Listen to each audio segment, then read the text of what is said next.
Today on Radical Personal Finance, live Q&A.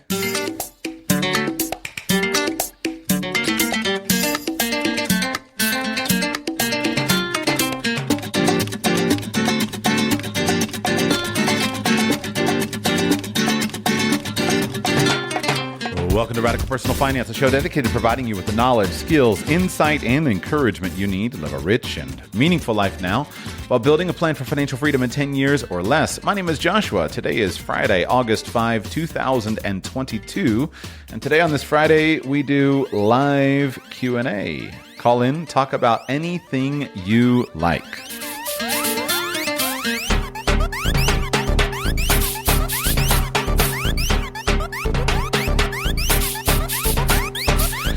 Here at Radical Personal Finance, any Friday that I can arrange the appropriate technology to be in front of a phone line and a computer and a recording software, etc., we do a live Friday call-in show. It works just like call-in talk radio. You call in, talk about anything you want. I would call it open mic or open line Friday, but I can't do that to Rush Limbaugh. I guess in his honor, he's dead and gone now. I should just call it Open Line Friday. But it's a great chance for you to call in. You can ask me any question you want. It can be anything related to your own personal situation. It can be any kind of personal question you want to think through.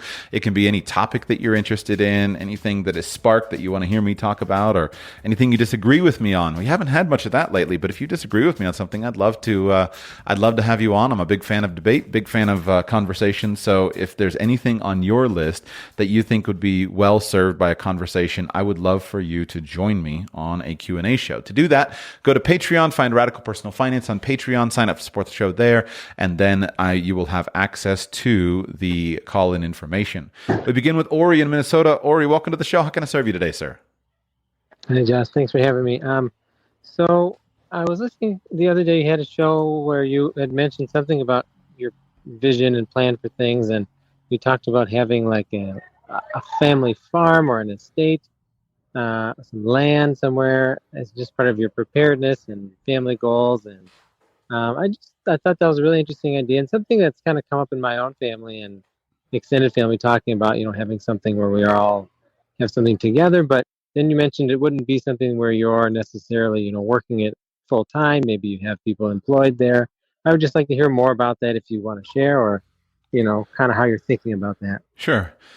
Well, I think it's kind of a classic subject, planning about what you'd like to have and what you'd like to have in the future and what would fit your lifestyle and your vision for yourself and for your family. And so I'll share a little bit about how my ideas and my perspective has changed over the years and what I desire to have now, or at least what I think is useful to have now. When I was younger, I was very much obsessed with, and by the way, quick other disclaimer. This is probably the normal maturing process that men go throughout their life. And for context, I'm now in my mid-30s. I have a number of children. My eldest is 9. So at this point in time, it's just kind of that natural growth pattern of life. And so my goals don't reflect what they were when they were younger. So I'll share these things, and I'm trying to make that precise so that any younger listeners can say, yeah, this might happen, because the younger you get an idea of where you might be when you're older, the better. So going back, when I was in my 20s and I was super into personal finance, there were a couple of strains that really appealed to me strongly. The first thing that appealed to me strongly was not working. I didn't want to work. I wanted to be financially independent, and I wanted to get there as fast as possible.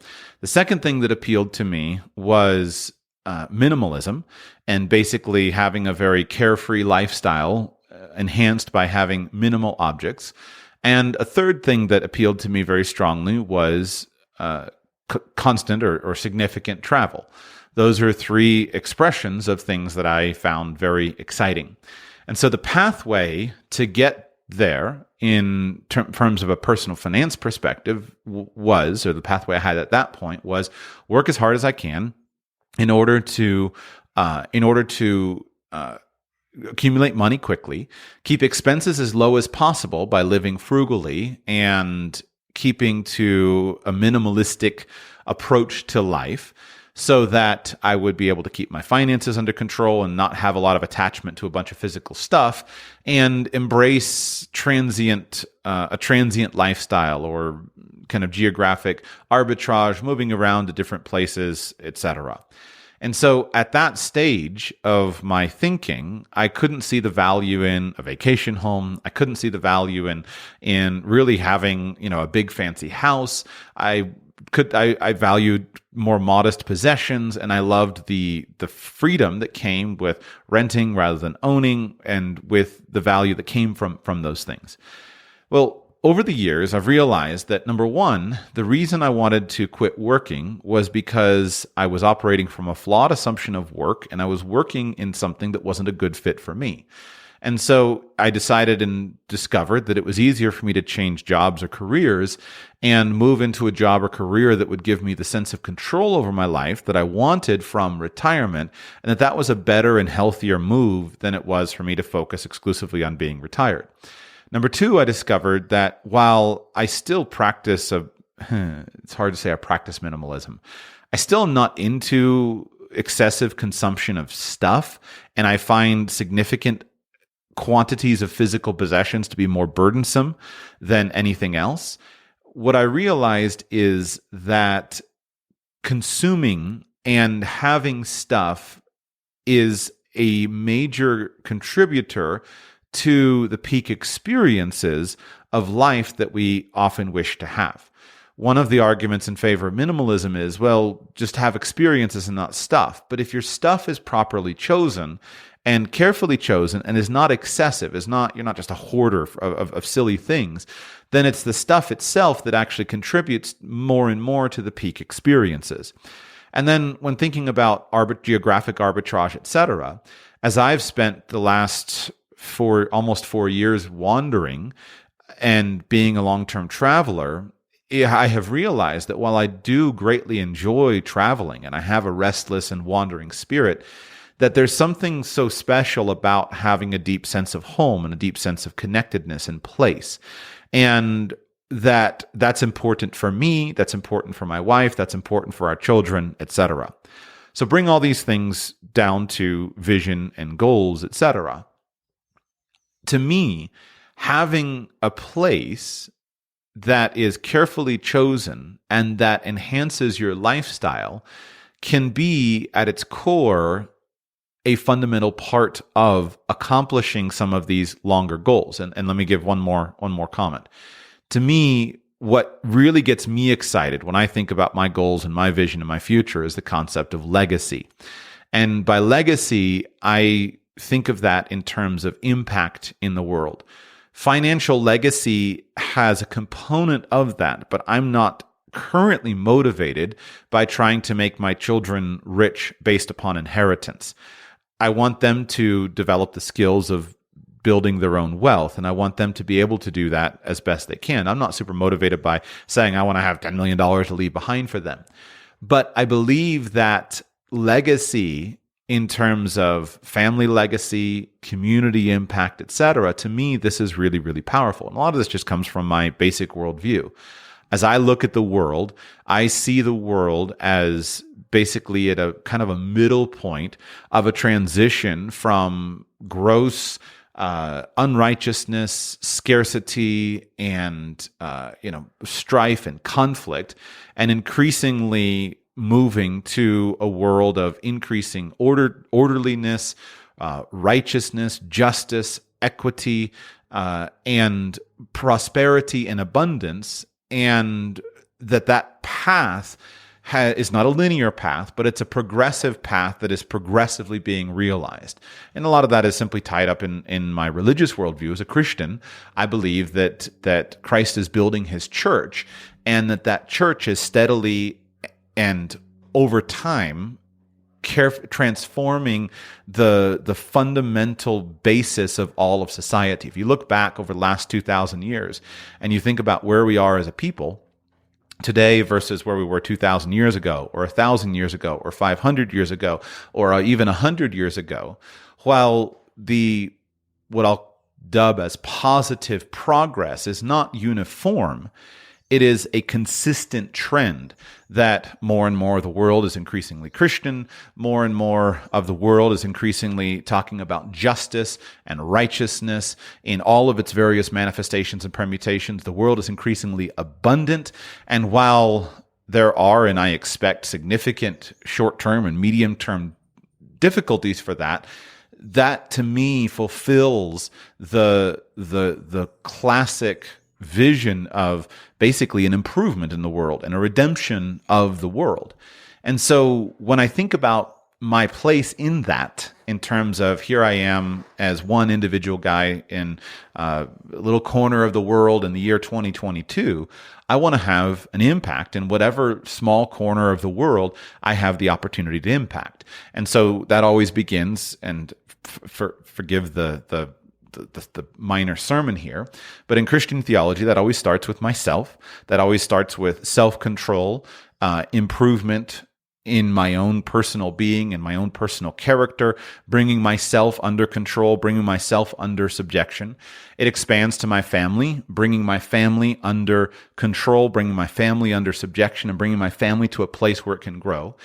And then it reflects out into my little corner of the community. Wherever I happen to be placed in the world, I can improve this little garden that's around me and improve it and minister to the hurting people that are nearby, seek to see more justice and righteousness affected in my corner of the world. And if it ever expands beyond that, wonderful, but there's no need for it to expand. And so as we with that mindset, there are two expressions of that. The first expression has to do with the people that I can infect the most, which is my family. And then the second has to do with my neighborhood, right? My community, my village, so to speak. And of course, I'm speaking about this metaphorically. In our modern world where we're all over the place, sometimes the people that we're closest to are not our next door neighbors, but this is how it makes sense in my head. So in my family, I want to build a family culture of permanence. I want to birth children. I want to raise those children. And I want to raise those children so that they can stand on the shoulders of the giants that have come before them. And I want to be very, very diligent of sowing into them all of the good things that they will need to flourish. Because at its core, my fundamental qualification for leadership in the world has to do with my success of leadership in my family. And in a man's castle, he has the most fertile ground to be able to affect and to minister, to adjust. And basically, you can fulfill almost any view that or any vision that you have in your own castle. And then so that's my primary priority, especially at this phase of my life, that is my almost sole priority. So if I think about what tools I need for that, in a perfect world, unencumbered by the constraints of how much is actually in my bank account right now, I want to build a vision. And that vision has to do with, what do I want my family life to look like and to feel like?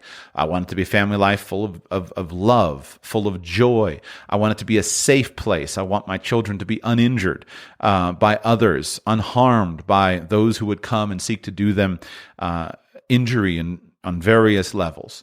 I want them to to grasp the vision that has come down from my forebears and has passed along. I want them to see themselves as part of a dynasty. I want them to have a vision to say that we are men and women who are part of a great chain of faithfulness and of those who are seeking to labor in the world for the improvement of their fellow man. And so as part of that, they have a responsibility. And so forgive me if this sounds pretentious. It's not meant to be.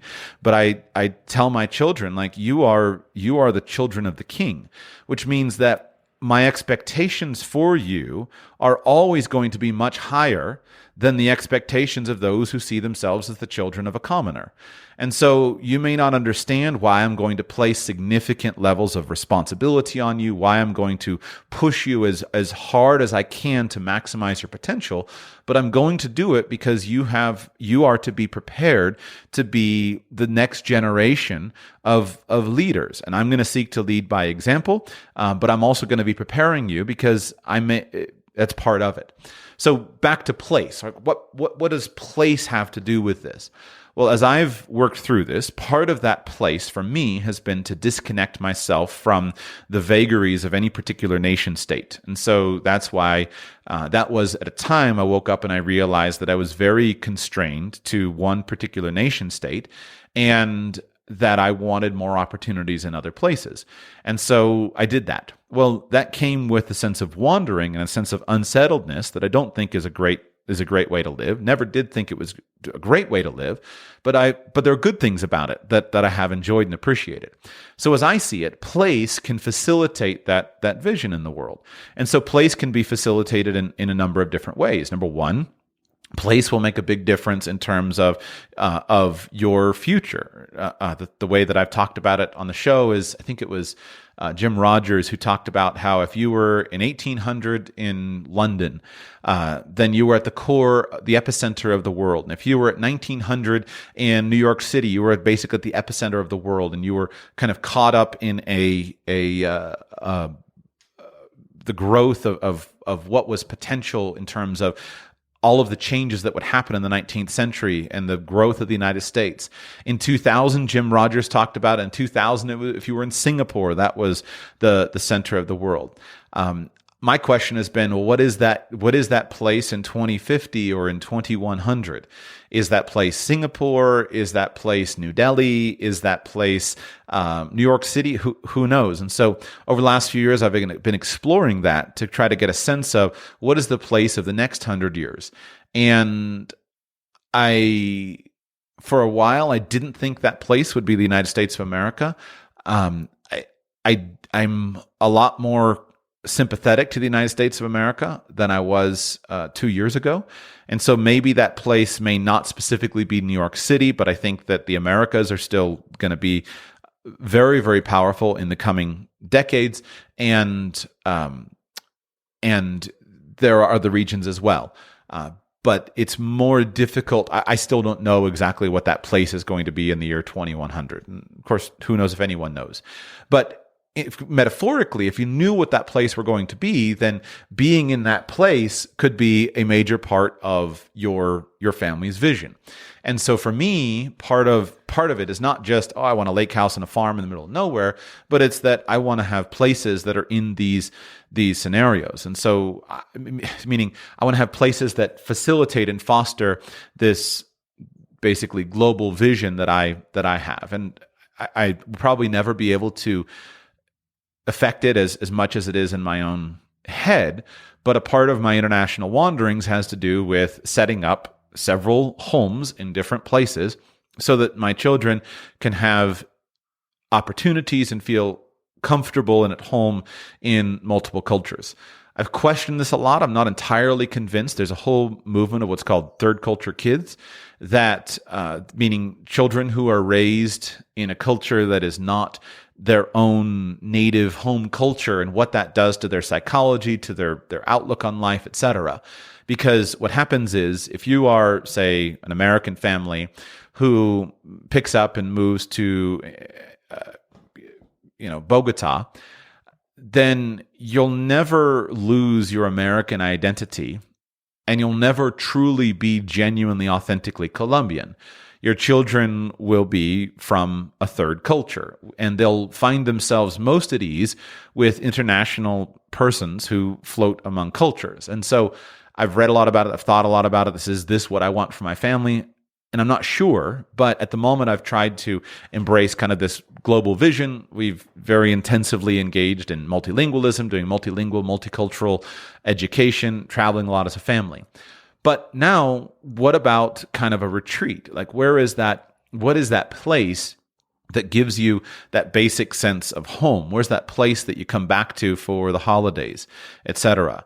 And so for me, there are a couple of components of that. I don't want to live in the country on an ongoing basis. I think that while I myself have succumbed to that kind of golden age fallacy that country living is all that, I don't think that living in the country, while it's not bad, it's just not in line with the trends of our day, in terms of that this global trend involves people all around the world migrating from the countryside to the city. And there are many compelling reasons for that.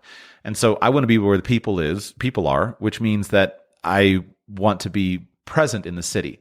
But there's also something very special about having a country retreat, having a place that you can go to. And so for me, I think that the ideal often comes down to the classic ideal of for a capable, wealthy person, and that excludes a lot of people. But the classic ideal comes down to the gentleman farmer.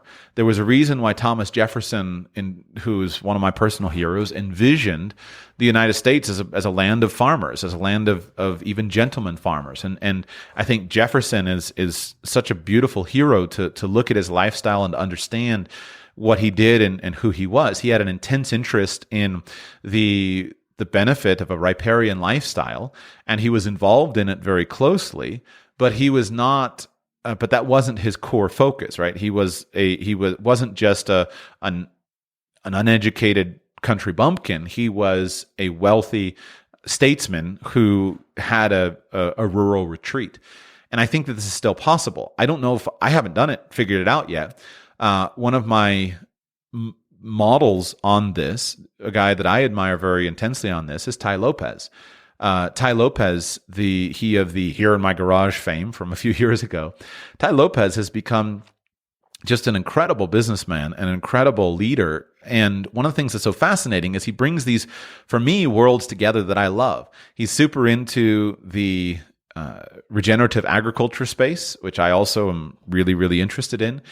And so he has a significant number of farms all around the world, several farms in the I think Virginia and the surrounding areas, doing organic produce, raising animals, etc.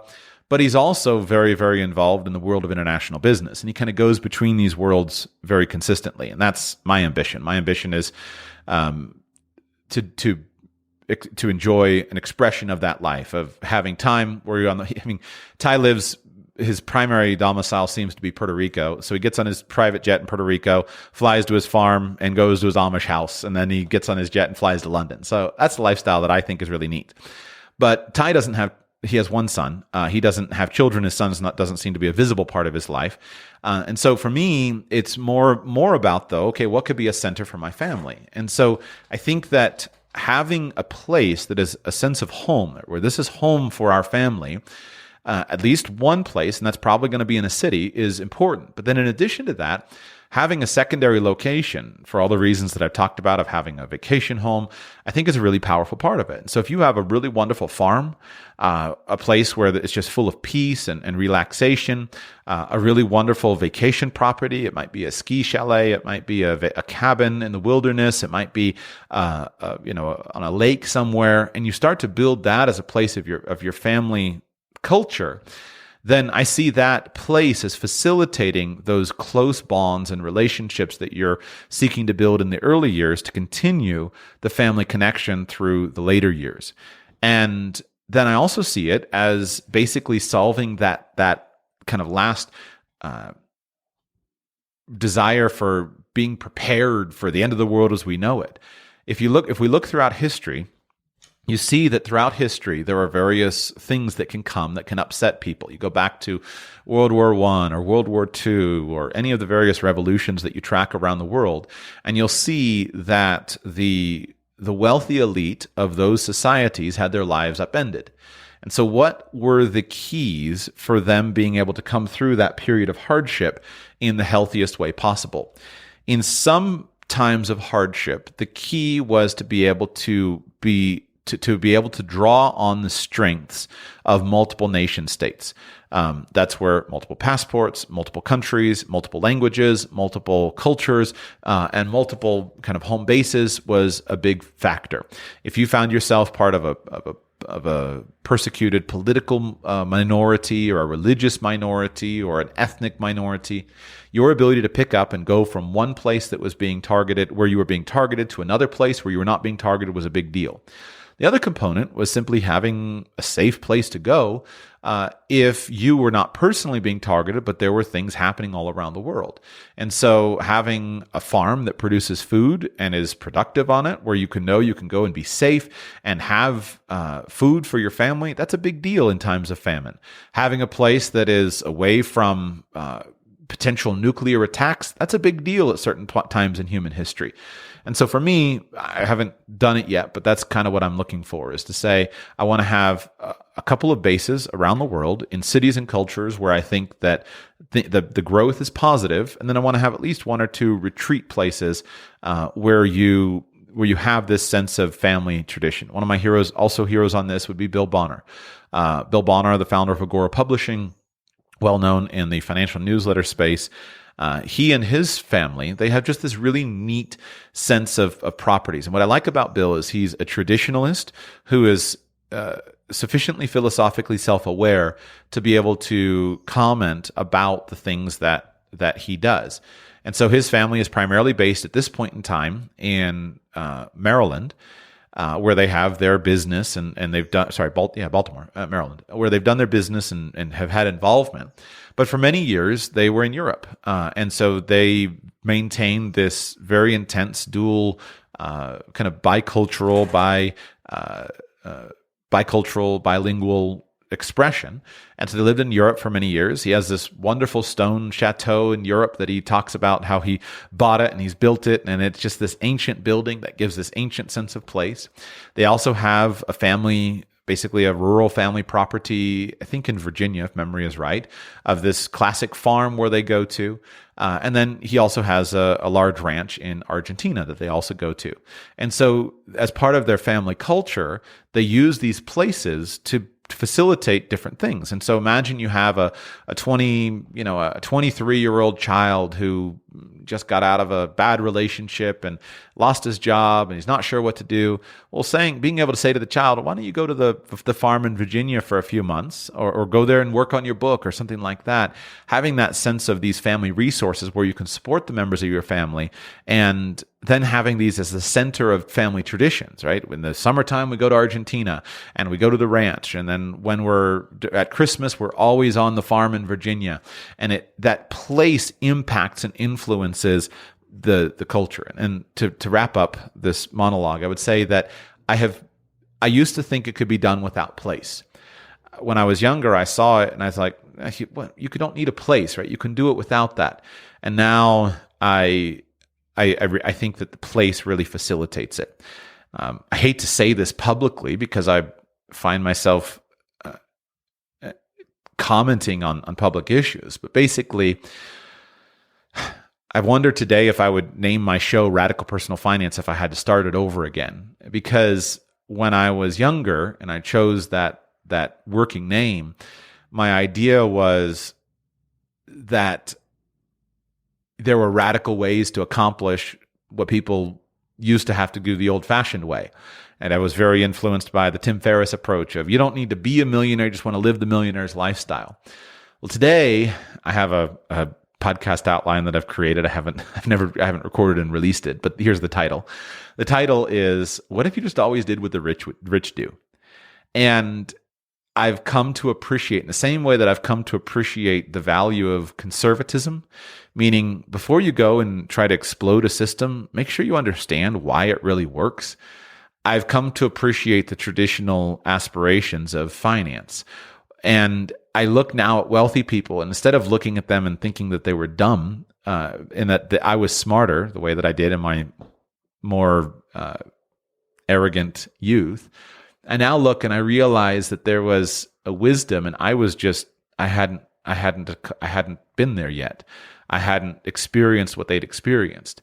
Why does a wealthy person, own a home? Why does a wealthy person often want to have a vacation property?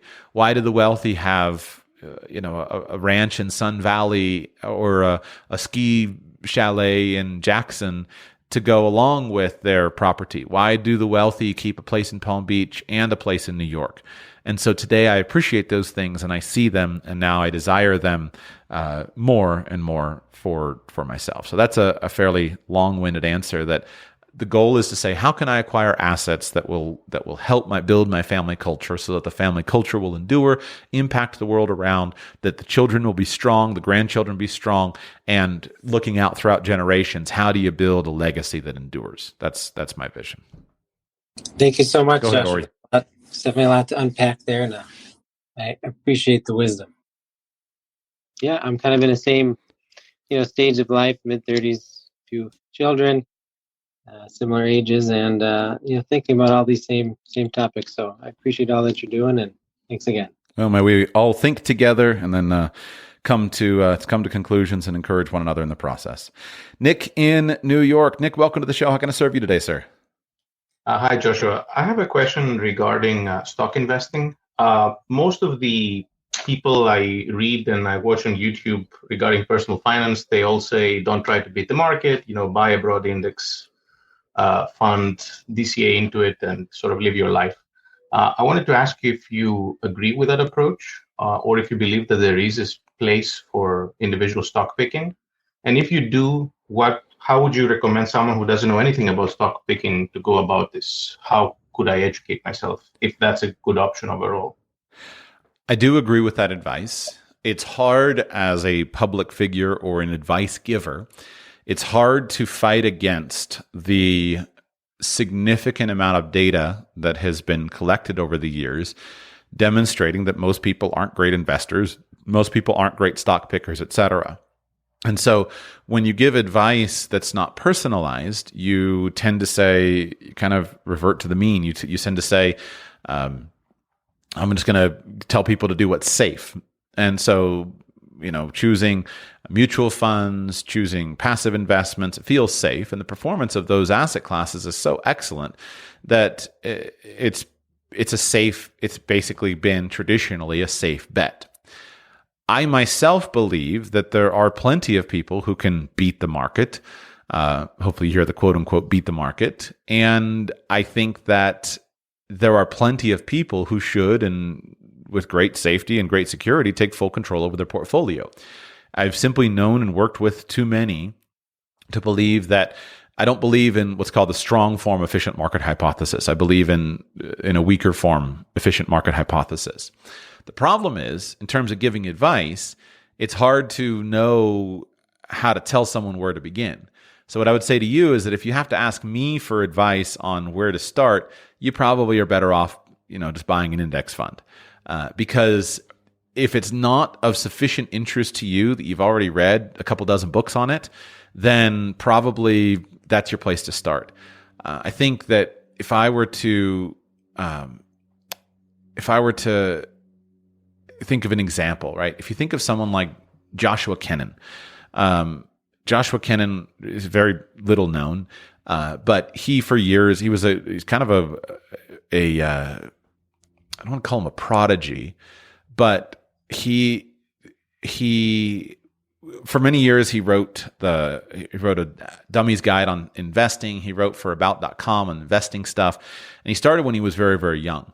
And he blogged many years for his personal blog at joshuakennan.com, and he would talk about what he does. So if you go and you read some of his personal blog entries, you'll basically see the mind and the mindset of somebody who I think is a very talented and successful personal investor. And what you would see is somebody who genuinely loves and is obsessed with business reports, with following businesses, with creating mental models, with figuring out kind of what to do.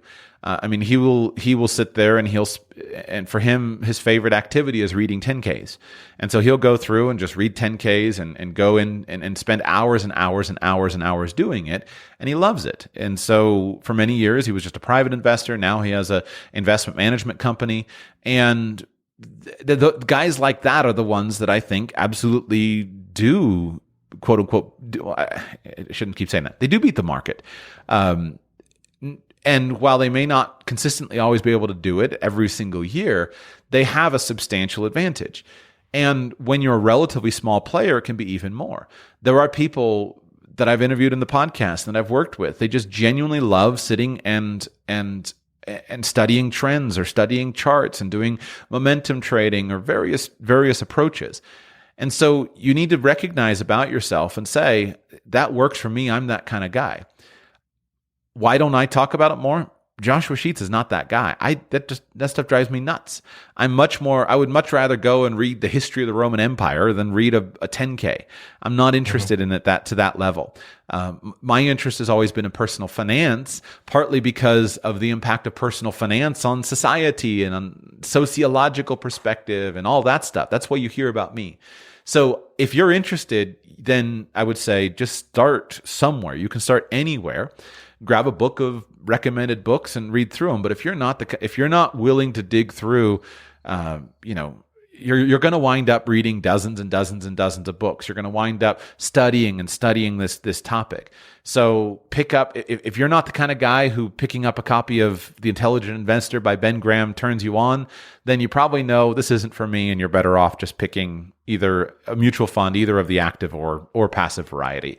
And let the guys that really love it, let them earn their money doing what they love to do. So you see this more as a binary thing. You either go all in or you stay all out and you do an index fund. It's not like, if I put X extra hours, I will get an Y extra return.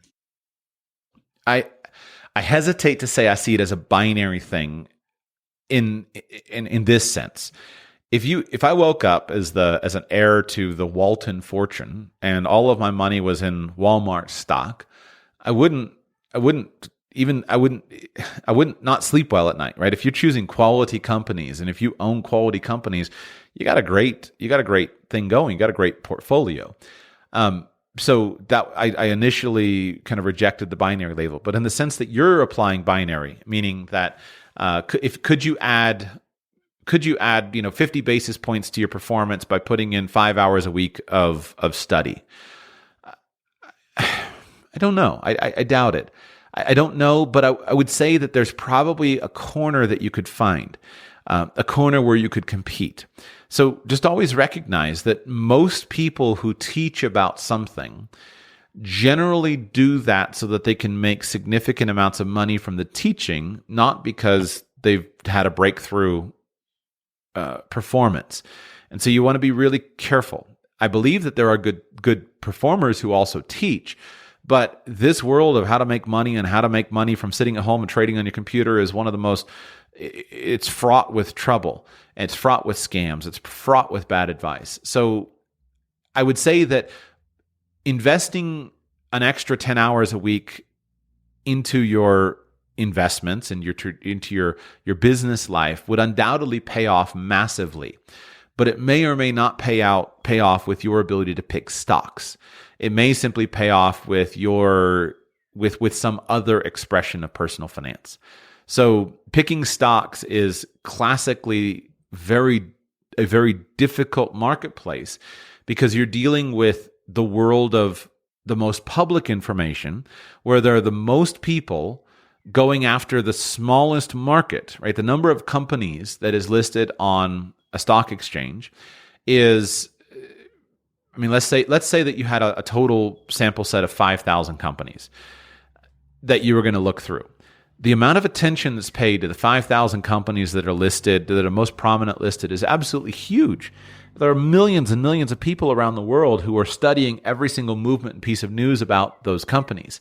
So in order for you to really succeed in that, I think you really need a passion and a desire to narrow in on that, which is why traditionally people have gone after markets where there has traditionally been less competition.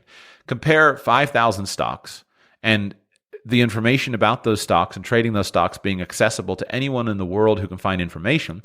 Compare that to your local real estate market, where just within 3-5 miles of your house, there's more than 5,000 properties. And those 5,000 properties, there's no centralized system. There's no centralized database. There's no centralized players.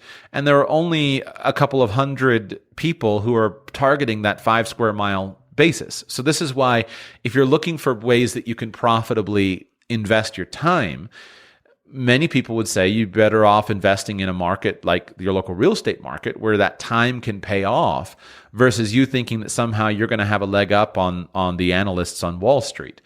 I think there are other markets that you find a similar expression, right? You might find some other interesting trading strategy. This is what was so interesting about the crypto world, and probably still is, although a lot of scams are being weeded out. But if you were to go back 8 months ago and before 6 to 8 months ago, before the total collapse of the crypto markets, there were basically little corners of the markets where there were only a few hundred people or a few thousand people that were even studying it or involved in. And people were manipulating that to find inefficiencies and find massive trade opportunities. And so that's just a mental model to say that when you say stocks, you're dealing with the reason the efficient market hypothesis exists is simply it's a recognition of the fact that throughout the last century, these publicly traded companies on the leading exchanges of the world have traditionally been the most scrutinized, most studied markets. And so they have become very efficient because of that. Now, one final comment. There is a continuum that basically says that if everybody accepted the efficient market hypothesis as true, then it would no longer be true. Because the reason the markets have been so efficient is that they have been so studied, so analyzed, and they're so carefully monitored and tracked. And so if that ceased to be the case and people weren't studying them so much, then we would find ourselves in a world where the opportunities are there again. And I don't want to be so arrogant as to say that those opportunities aren't there, just simply to say that look at yourself and ask yourself if you're truly the guy who is, if you're that into it, and go in your area of interest. If your area of interest is to read 10Ks at night, go for it. You can get rich being Joshua Kennan. You can also get rich raising cows. So if you want to be Joel Salatin and raise cows and write books and be a farmer, you can get rich that way too. And for Joel Salatin, his lifestyle is the right one for him. And for Joshua Kennan, his lifestyle is the right one for him. A good part of good advice on this subject is doing some self-examination and figure out which part of the marketplace am I more likely to be happy in. Got it. Thank you, Joshua. My pleasure. And with that, we go to Matt in North Carolina. Matt, welcome to the show. How can I serve you today? Hey, Joshua. Thank you so much for the chance to be on Radical Personal Finance. Again. Again. For the uninitiated, Matt has been on the show as a guest, interviewed guest, at least twice, maybe 3 times now, and has regularly showed up to ask interesting questions on the Q&A shows. Well, thanks. This was a little bit different one. Kind of in our relationships, we recently ran across a Ukrainian entrepreneur who has successfully arrived in the United States, fleeing the war that's going on there in Ukraine. And basically, I wanted to call in today with your permission in advance to access the listeners of this show with kind of her story, just very briefly. Her name is Nada, and she is a former business owner who also was doing research in memory care treatment in Ukraine. And as part of her immigration process, is seeking a collaborator, I think ideally locally to North Carolina, but I don't know whether that's a strict requirement or not. So I thought I would ring up today, just knowing your passion for immigration and helping people who are going through hard times, and let your listeners know about her need. Okay. So she is so back up. She is a research scientist who was doing research in Ukraine on memory. I don't know whether, so the answer to that is yes. I don't know what her formal training level is, whether she is a master's level or a PhD level, but she has been working through studies on memory care and actually wrote a short description of her work, which I've shared out to my LinkedIn, and am seeking to kind of amplify that, by 20,000 or more listeners here on Radical Personal Finance this afternoon. Yeah. Absolutely. Interesting. And so this lady, what specifically does she need? How is she to be helped? Yeah, absolutely. So she is seeking an MD, a medical doctor collaborator, who is already doing research in this area. I don't know exactly I don't know how to articulate the need better than that, except that this is an opportunity for her to, I guess to say it this way, to short circuit a longer term Right. immigration process by getting a project up and going versus having to go through a traditional channel. Okay. So, and so she needs for her immigration. She needs to be sponsored by an American company Researcher. or firm as a researcher, so that she could get visa status to stay in the United States. And she's currently in the U.S. as a tourist. Is that right? No, she is here on. So she writes. Let's see. I'm looking at her post here. She is here on the Uniting for Ukraine program. So this is something more substantial than a tourist visa. Okay. And I think she is going to be able to obtain permanent residency and work status over time, but this would be an opportunity for her to actually continue work that is already begun. So, here's I think the easiest way to handle it. I will. I've got a note to your LinkedIn here, and let me just read a few paragraphs here so that the listeners are clued in, and then I'll just leave a note to your LinkedIn in the show notes, and I'll tweet it out as well. Wonderful. Hey, friends. Recently, we were introduced to Natalia Bondarenko, who relocated to the United States from Ukraine a few weeks ago and now lives in Raleigh, North Carolina. A lot of us want to do something to help those hurt in Russia's war on Ukraine. Maybe this is your chance. Nata is an entrepreneur, business owner, and mother displaced by this conflict. Before leaving Ukraine, she worked on cognitive therapy for memory care patients. Some folks we know are providing Nata and her family with housing, food, visa sponsorship, and other necessities. And then Nata writes, she says, "My name is Natalia Bondarenko. I am a Ukrainian entrepreneur now living in the United States thanks to the Uniting for Ukraine program. Let me introduce my cognition improving program I want to reestablish in the U.S." And she gives a bunch of information. As applying for a grant to research on my method's impact, I am seeking for a local North Carolina collaborator who is a medical doctor and or researcher. So I'll link that, and then maybe we can help Nata out. It sounds super interesting. I've become really obsessed recently with memory and learning techniques and memory techniques, and kind of some of the science and some of the best practices around that. So that's been a recent obsession of mine, and so I'm interested about all this research that she's citing in the post. Well, cool. Thank you so much for the chance to come on and just share this tiny piece of her story, and maybe make something a little more personal that we so often, just read in the headlines. Absolutely. Thank you, Matt. All right, we go on to unknown caller. Welcome, unknown caller. How can I serve you today? Hi, how are you? It's Vinny from the Bronx. Welcome. Hi.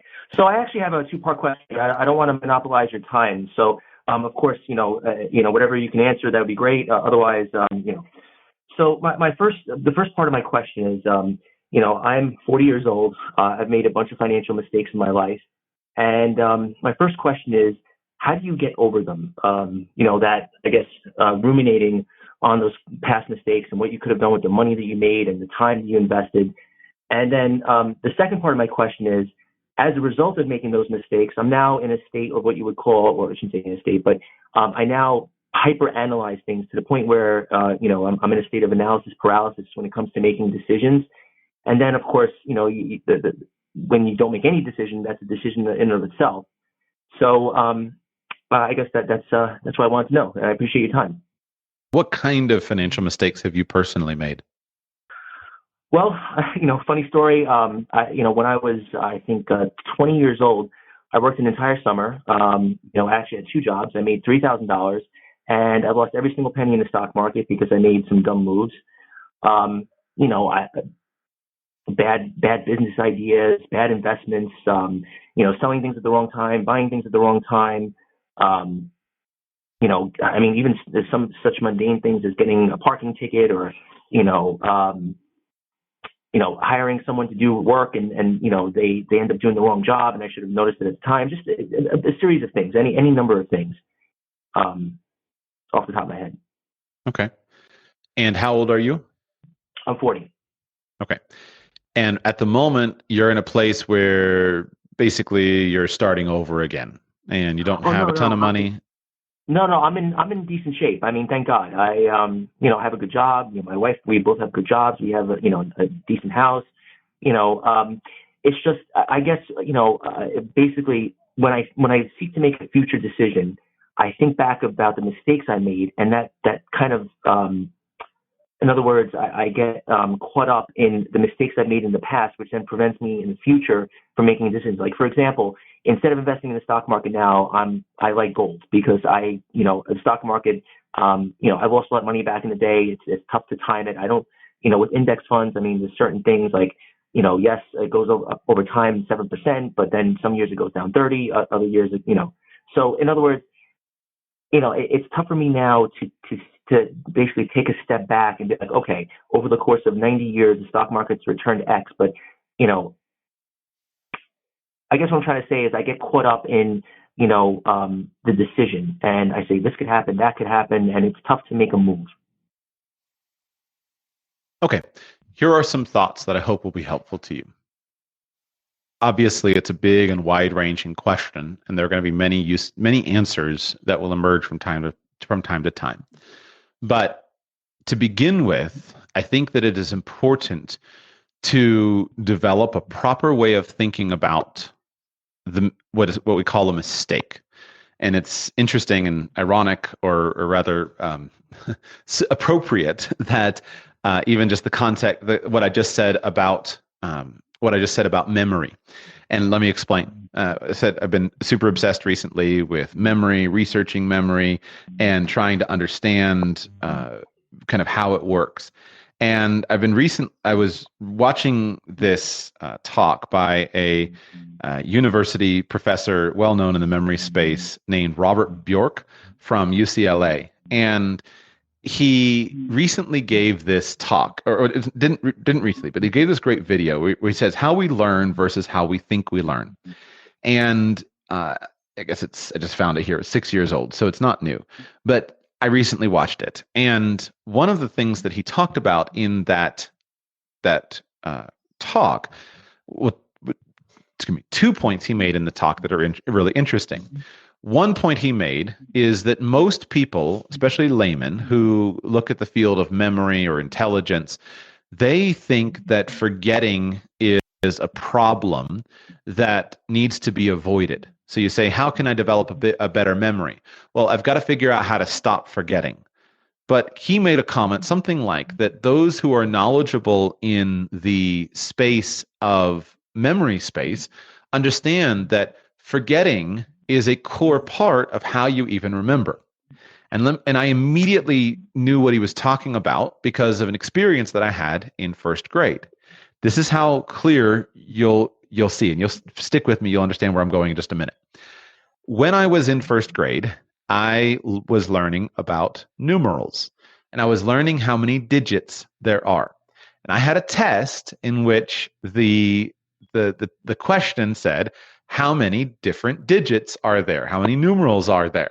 And I thought to myself, aha, they want me to say that there are 10 digits. And therefore that there are 10 digits on this there, but I know that the number 10 is composed of two different digits, the digit 1 and 0. And so I know that there are only 9. And so I very happily was very thrilled with my intelligence that here in first grade. And I promise you, I'm not embellishing this at all. I vividly remember going through this thought process in first grade. So I very smugly wrote 9, that I was smarter because I knew that 10 is not a numeral. And I wrote 9 and I went on. Well, then I come back and I get my paper graded back and I got a big red X. Then I find out, no, there are 10 digits. There are 10 numerals.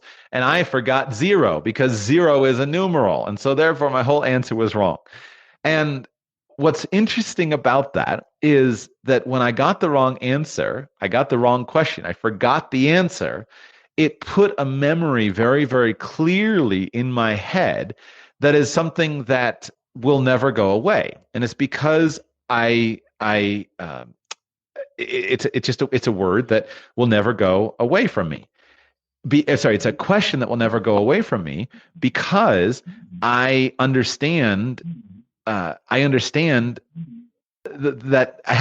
I got it wrong, is the point. And then later in the talk, he was talking about testing. And I was very interested in this because I have a bias against testing, meaning in school settings. I don't understand why it's necessary. If a teacher has a close relationship with a student, I don't understand why it's necessary to administer tests to a student. As a teacher, you should understand where your student is and be able to appropriately, know where they are without administering a test. So he was talking about this, and his point was that testing is actually a form of learning.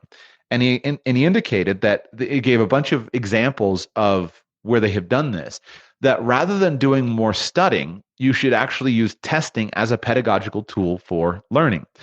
And this is very interesting to me because it answers that question that I have about testing. But it shows that sometimes getting stuff wrong matters. Having the test is what matters. So 2 comments on the testing comment. He talked about this study where they gave 2 people an exam, and they with group A, 2 different study groups, not 2 people. With group A, they gave them a piece of information, and they allowed them 4 different 5-minute study sessions followed by a test. So they gave them some information. Here's some information about the lives of dolphins, underwater lives of dolphins. And they would read the information. They gave them a 5-minute study session to study the information. And then they gave them another 5-minute session. Then they gave them another 5-minute session. Then they gave them another 5-minute session. And then they gave them a test. And then a week later, they came back and they tested them again on how much of the information they had retained. So then the second group was a group where they gave them 5 minutes of study time to study the information. And then after 5 minutes of study time, they gave them a test. And so they tested them, then they came back and they tested them again, then they tested them again. They tested them 3 times with only giving them 1 5-minute study session. And the question is, who did better? The person who just studied more or the person who was tested more? And what they found was that on the test, the people who had been given 4 study sessions performed much better on the test that was administered immediately. They retained more of the information versus the ones who just simply studied. That was wrong. Those who studied retained more of the information on the immediate test versus those who had been tested several times on the information.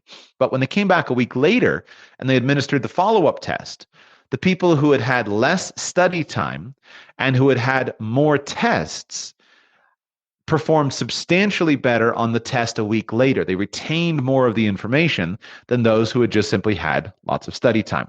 Okay, what does this have to do with you and with finances? I believe you have to change your mindset. And the first step, you said, how do I get over financial mistakes? You get over financial mistakes by completely reworking your mindset around even the concept of a mistake. Classically, we have known for a very, very long time that mistakes are one of the best ways of learning. And one of the basic flaws, one of the reasons I'm against tests is that I don't want my children who I school, I don't want them to think that making mistakes is a bad thing. Making mistakes is a great thing. Making mistakes is an entirely normal thing. Making mistakes is how we learn. So people who are older and they're scared of making mistakes, they don't ever do anything interesting with their life. They don't ever accomplish great things because great things are only accomplished after tons and tons of mistakes. Rather, you have to demonstrate to yourself that making mistakes is a classic part of learning and that it's a fundamental part of learning. I will never forget how many digits there are because of a question that I got wrong in first grade. And back to Robert Bjork's comments on memory, sometimes the more mistakes you make, the worse it is. The more you remember a lesson. One more funny example where I noticed this principle that he was teaching in my own learning. Recently, I've been doing a lot of reading, and in my foreign language studies. And there's this one French word that's been driving me crazy. And the word is I'll use the English pronunciation. It's haricot. It's the French word for bean, and it's using the English pronunciation. And this word is something that I could not remember. Whereas other words I could remember much more easily. But there's a difference between passive vocabulary in language learning and active vocabulary. Passive vocabulary is when you can see a word and recognize what it means. Active is when you can summon it to your mouth when you want to, and you can actually speak the word out. Well, this word, haricot, right? This French word for bean drove me crazy because I forgot it so many times. But because I forgot it so many times, now that word is in my active vocabulary where I can summon it up in the middle of a podcast on finances. Whereas there's tons of other words that I easily recognized and I learned them easily that today I can't, that I couldn't summon them if I wanted to. So to financial lessons, when you make mistakes, you learn lessons that will go much deeper, and they will actually be an incredibly important part of your learning process. You will gain the information from them in a better way. And I intentionally use this even with my children. With money, right? I want my children to waste money. I make sure that they have money so that they can waste it. And because I want them to understand what wasting money feels like. I want them to understand viscerally, on an emotional level, how stupid you feel when you waste money. I want them to know how stupid you feel when you lose money through a mistake. And I want them to do that early so that they'll learn the lessons from it. Because I believe that mistakes are often some of the best teachers. So you can change your mindset around those mistakes by recognizing that these mistakes have been a blessing. These mistakes are an important part of learning. And making mistakes is often the key to actually learning a lesson very, very well. If you don't make mistakes, just like if you aren't tested and failing on a problem, then you are probably not learning very much. You need to be tested. You need to make mistakes. And so you want to install that into your memory. And you want to install that into your operating system, your mental operating system, and transform the entire concept of mistakes. That's why I use the little cliche, sometimes you win, sometimes you learn. That every time you lose, every time you make a mistake, it's an opportunity to learn. And if you go through life saying, I'm a learner, I'm a person who learns, that mindset is so bulletproof that you can go into any situation and be grateful for it. The next thing that you can install is that problems or trials or mistakes or losses, they're a blessing. They are a blessing. And you can see this on various levels. If you talk to many people who go through difficult circumstances in their life, when enough time has passed, they will often reflect back upon those circumstances and say, you know what, that was a blessing. When I myself make a list of some of the hardest experiences that I've had and some of the biggest mistakes that I have made, I today look back at them and I look at them and I say, that was a blessing.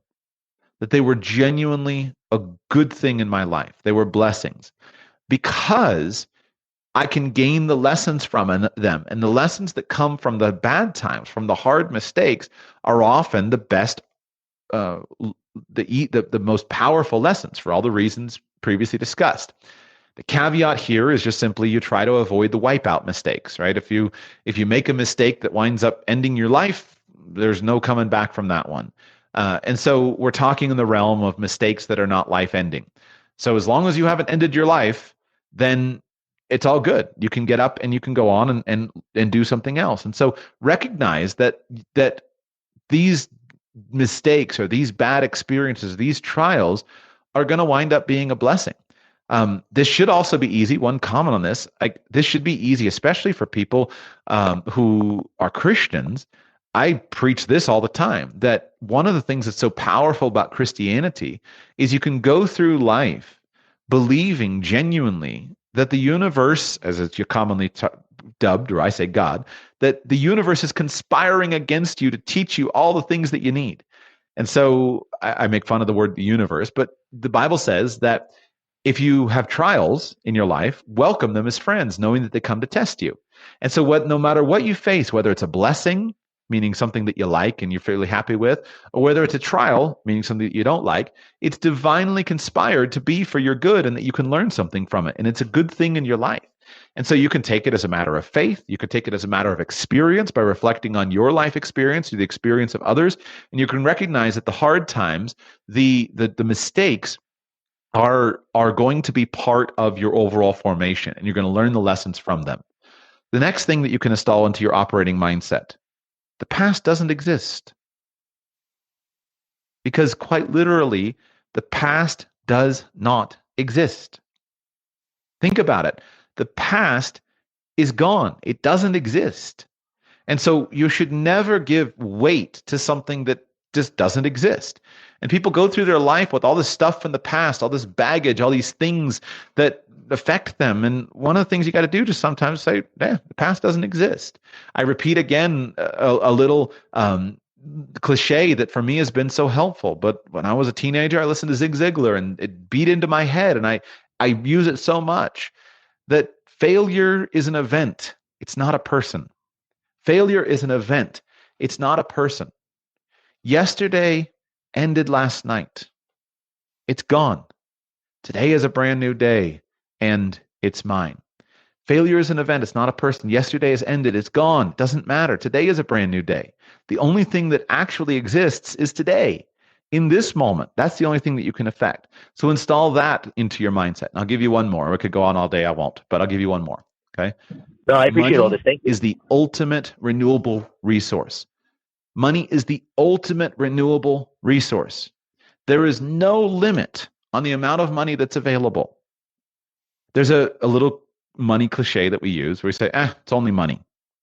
But that comment reflects a deep truth. It's only money. It's just money.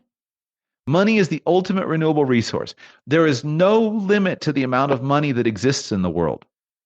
There is no limit to the amount of money that exists and is available to any one person. There is no limit to the amount of money that you can go and get. And so if you lose a bunch of money and you make a money mistake, it's only money. There's no limit to it. So don't think that you live in a world of scarcity where there's only a certain amount of money that we can have. There's only a certain amount of money that's available to me. You don't. It's not true. Money is the ultimate renewable resource. So if you made mistakes that wound up losing all of yours, that's okay. You can go and get some more. And if you start studying financial histories of people who are currently rich or are rich when the stories are written about them, what you'll see is there are often major ups and downs in their life and in their money.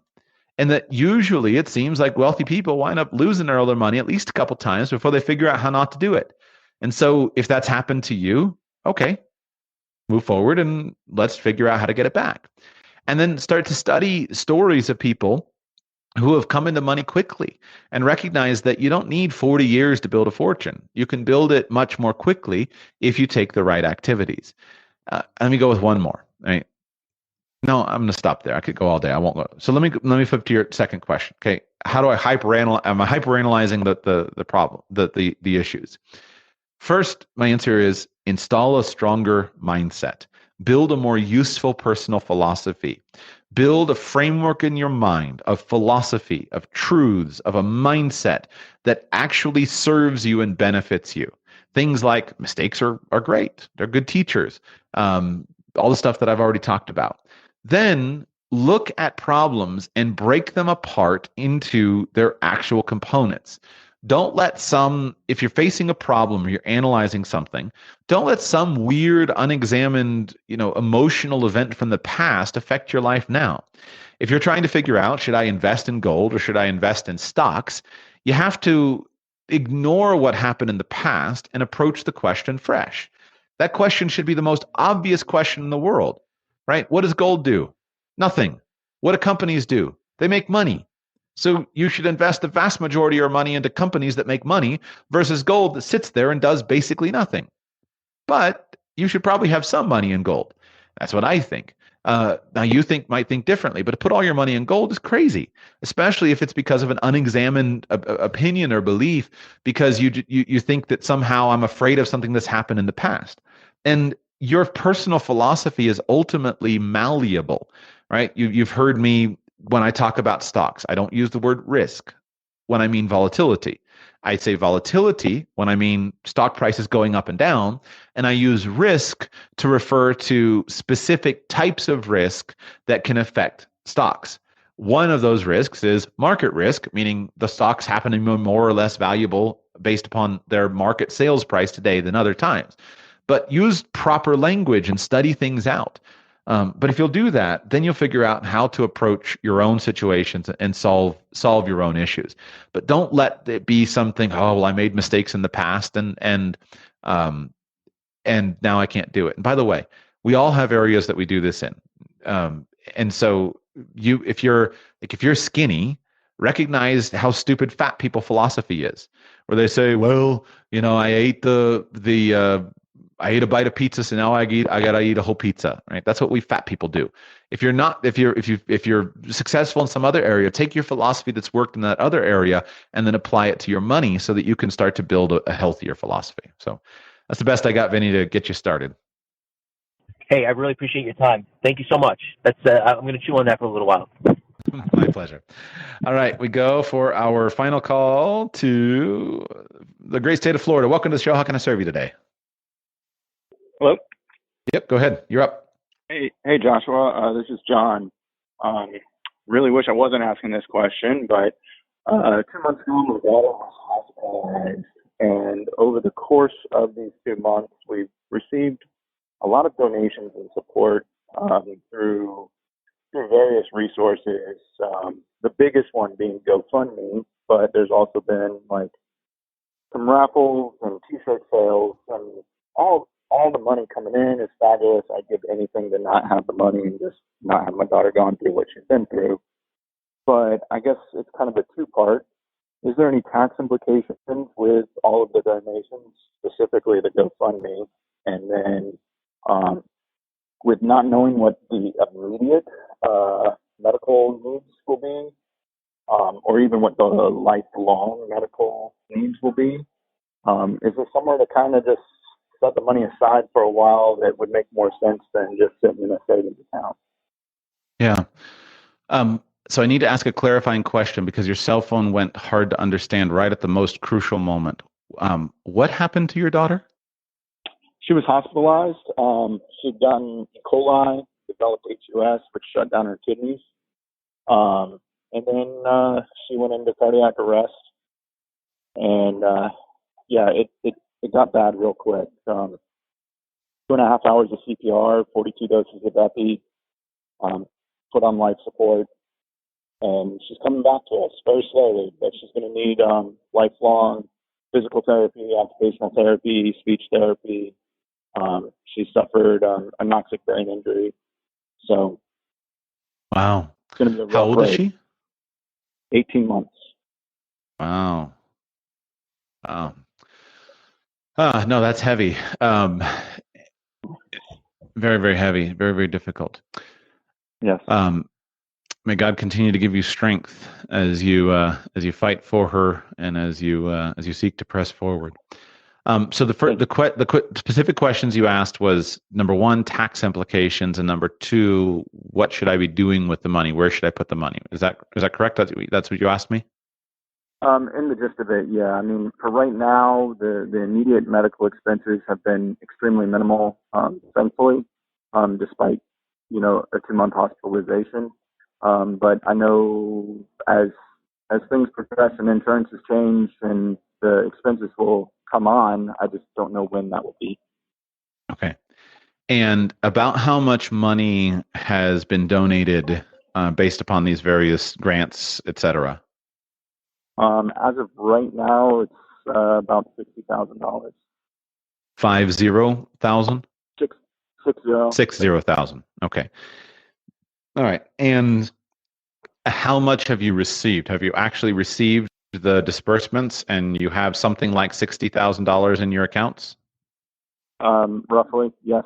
Minus what GoFundMe kept, I've got about 45-ish thousand from GoFundMe and then another 10,000 from other sources. Okay. So I would dearly love to check on this, but I'll just go ahead and say what I really think is true. So the tax needs are, or the tax question should be fairly simple.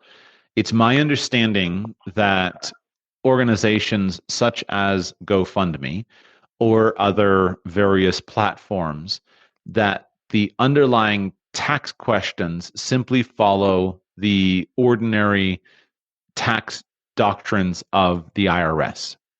So, what is at its core GoFundMe? Well, GoFundMe is simply a merchant processor that is allowing people to make donations to you and to your family. So, as far as I can see, there should be no tax consequences because anybody can make donations to you, with a couple of caveats. So, the first thing to be aware of is the annual exclusion amount for gifts, meaning the amount of money that any one person can give another person without having to file any form of gift tax return. And that number is like 16 grand now. 18. Anyway, it's more than $15,000. It's like $16,000, something like that. I checked the 2023 numbers, but it's so as long as no one has given you more money than that individually, even through GoFundMe, then it's just not a thing. So if somebody writes you a check for $100,000 to you personally, there are tax implications for that. It doesn't mean the money is taxed, by the way. It just means that a tax return needs to be filed on it. But through GoFundMe, most likely the $60,000 is representing a lot of different individual donations. And so because it's a lot of different individual donations, the money should simply flow to you without any tax consequences, as far as I can tell. Quick comment for you, if you wind up on the $100,000 question. Any individual that gives another individual more than the annual gift tax exclusion amount, which again is either probably 16 grand now, that then a gift tax return has to be filed. But there is an exception for the direct payment of medical expenses and or educational expenses. So let's say that something happened and you wound up with a $100,000 medical bill, and somebody wanted to give you $100,000 to pay for the medical bill. Tell that person, thank you very much, and have that individual go and pay the medical bill directly to the hospital. That way, there is no gift that's occurring, and there's no gift tax return that needs to be filed. So file that away in your memory. If you're ever in the position of medical expenses or educational expenses, those kinds of funds should be paid directly to the hospital or to the educational institution. So in terms of tax consequences, I don't think you need to worry about it. And certainly it's not something that needs to be worried about right now. Let me explain. When you're in the middle of a crisis like this, the taxes are just something that needs to be done down the road. Now, clearly, why you would be asking is, well, do I need to set aside tax money? But at the end of the day, taxes can all be figured out later. Right now, you just need to deal with the current scenario. So now, second question of should I do something with the money in some way to provide for her, et cetera? Right now, no. It's far too early to have any clear sense of what is necessary, what she needs, what the money needs to be for, anything. It's just way too early for any of that. So right now, I would just put it in a bank account, make sure it's an FDIC insured bank account, and just make sure that it's just sitting there, and use the money for paying and providing for the things that your family needs. And my plea would be for you that you not make some kind of artificial line of the money, meaning the money is there for her, but the money is there for your family. And so if you need to use the money to pay for your rent, pay for your rent. If you need to use the money to pay for takeout food because you're at the hospital all the time, do that. Whatever you need to use the money for, it should just be part of your family resources. Because if you had $60,000 sitting in a savings account available for this, and then this happened, you would use the money for your family's needs, and you wouldn't just arbitrarily say, well, I'm not going to spend my savings for this. And so these donations should be treated in the same way. And sometimes people feel guilty about that. Someone's giving me money, I've got to use it for medical care. No, use it for the things that you need. And especially with these numbers, $60,000 is not, you're not going to put it into trust. It's not going to be anything like that. This money should just be a cushion fund that is available for you to decide what happens next. And I'll give you some more thoughts on that in a moment, but let me pause. Is that helpful? Do you have follow-up questions or clarifying questions? I really appreciated that last statement because, yeah, it kind of was drawing a line in the sand. I mean, we have other savings, and right now, the money is not of a concern. But yeah, it was, we really separated everything to just have this money available for the medical, unknown coming medical expenses. Right. But right. Clarifying that no line in the sand is not. Right. And I think that's laudable, right? But you'll agree that there's a big difference between saying, "Hey, I got $60,000. I'm going to go buy a new sports car." There's a long way between that, which of course would be morally wrong, right? All of your donors would not be happy if you just went out and bought a $60,000 sports car with the money. There's a long distance between that versus using it for your household expenses while you keep your family together, while also seeing to your daughter's needs. And so I wanted that to be very clear that you should not impose an arbitrary, artificial line in the sand and say, well, this money is for her medical expenses. Okay.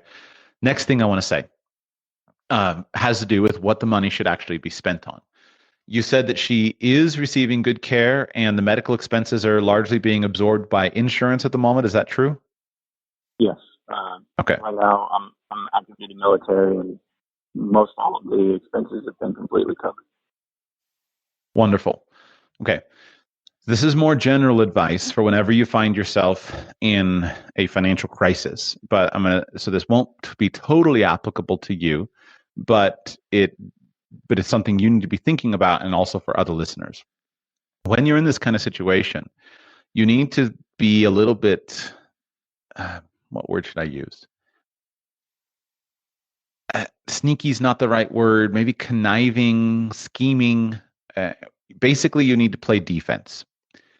And so what I mean is, when you have a financial emergency, you have to engage in a prioritization system. You have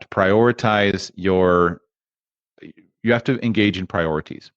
And this is often hard for normal people, because normal people are accustomed to thinking in advance about the expenses that they have. They're accustomed to earning money. The money comes in, they budget the money, they allocate the money, and there's always enough money to cover all of their expenses. That's very different than like wackos. That's very different than, addicts, compulsive gamblers, or drug addicts, or something like that, who they're always just thinking about what's the next thing.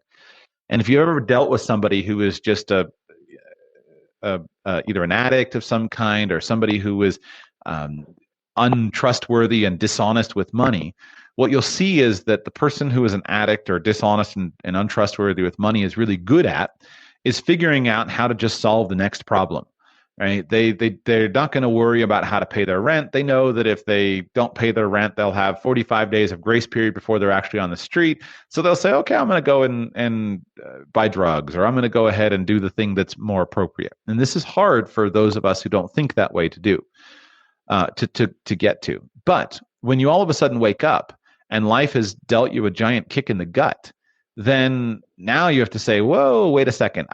Everything is out of whack. Everything is off kilter. And in that situation, the way you're best served is to be very, very thoughtful about your prioritization immediately. So what do I mean, right? If I were in a situation which was a medical emergency and I had a little bit of money in savings, I'm never going to pay a hospital bill before I pay my rent. Because the hospital bill, based upon the way the hospital billing system works, I can get around to paying that when I can. But my rent, the landlord has property rights to expel me from the property if I don't pay my rent. I'm never going to pay a credit card bill if paying the credit card bill means that I can't pay my car payment. Because the car payment company will come and repossess my car. The credit card bill has to go through a long process of sending me nasty notices and then getting around to suing me in a year or two. Hang on, I got to sneeze.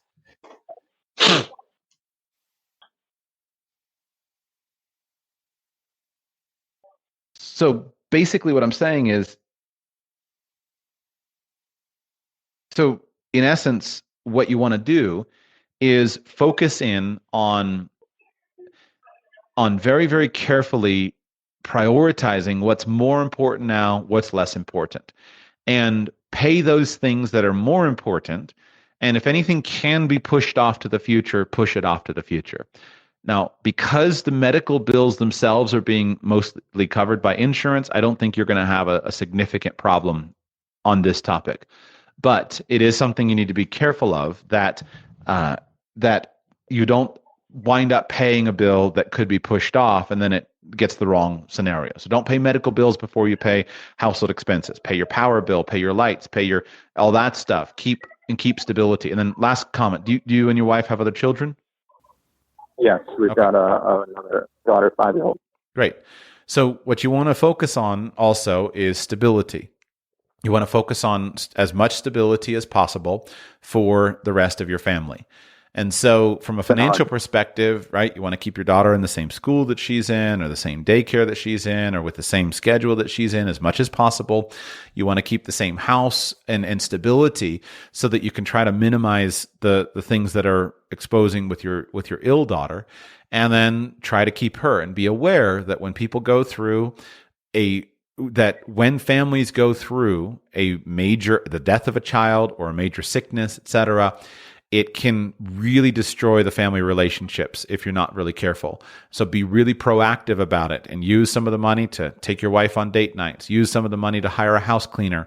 Use some of the money to try to make sure that you keep your family tight, because this is going to be something that you're going to be dealing with for a very long time. And the only thing that would make it worse is divorce. The only thing that would make it worse is for your older daughter to go into some, psychological spiral because of the stress and the trauma. So work really hard to maintain a solid environment as best you can. That's great advice. Thank you. Anything else for now? Not that I can think of. I appreciate that information. That was a different thought process, and thank you. Good, my pleasure. What is your sick daughter's first name? Scarlett. Scarlett, beautiful name. And she's in Florida? No, we're in Louisiana. Louisiana. Okay. New Orleans. Yeah. All right, we will. Let me pray for her right now, and we'll continue in the days to come. But Father, I thank you for this trial in the life of my listener, Lord. And while he never would have asked for it, nor would any of us ever have placed it upon him and his family, I praise you for it, and I pray that it would have a mighty positive effect in his family, as is so often been the case. Lord, I pray for Scarlett. First of all, I pray that she would be healed of these issues. I pray, Lord, that she would. I pray that she'd be healed, and I pray that the damage that her body has suffered would be minimized, and that you would use the youthful body that is able to recover, and that she would recover beautifully and grow to be a happy and wonderful little girl. I pray for her family, Lord, that you would bind them together, and as they face this tragedy and this stress, I pray that they would be faithful at every moment to press through it, Lord, confident that this was something that was placed upon them for their betterment. And I thank you for giving Scarlett to a father who is responsible and who is faithful, and to a family that can love her and care for her. And I pray that you would give them great wisdom in the years to come. Amen. All right, my friend, call me back. Call me back every week if you need to, and even just to chat, and reach out to me anytime. And may God give you great wisdom. All right. Thank you. And with that, we wrap up today's podcast. Thank you all so much for listening. Remember that if you would like to join me on a future show, you can do that by going to Patreon. Even with that last caller, right? If your daughter is not in the hospital, if you're not facing a life-threatening trial, be grateful for that.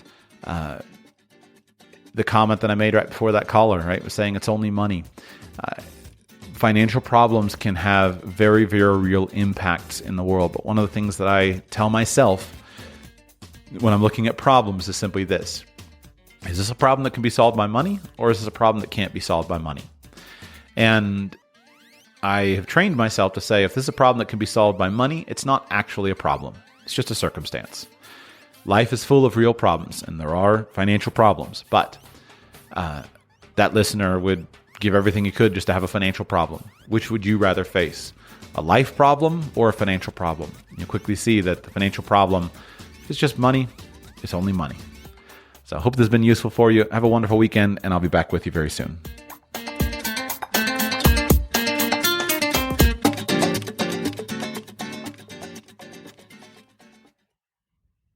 You've worked hard for what you have. Your money, your assets, your 401k, and home. Isn't it all worth protecting? Nearly 1 in 4 consumers have been a victim of identity theft. LifeLock Ultimate Plus helps protect your finances with up to $3 million in reimbursement. LifeLock alerts you to identity threats you might miss. And if your identity is stolen, your dedicated U.S.-based restoration specialist will work to fix it. Let LifeLock help protect what you've worked so hard for. Save 25% off your first year on LifeLock Ultimate Plus at LifeLock.com/aware. Terms apply.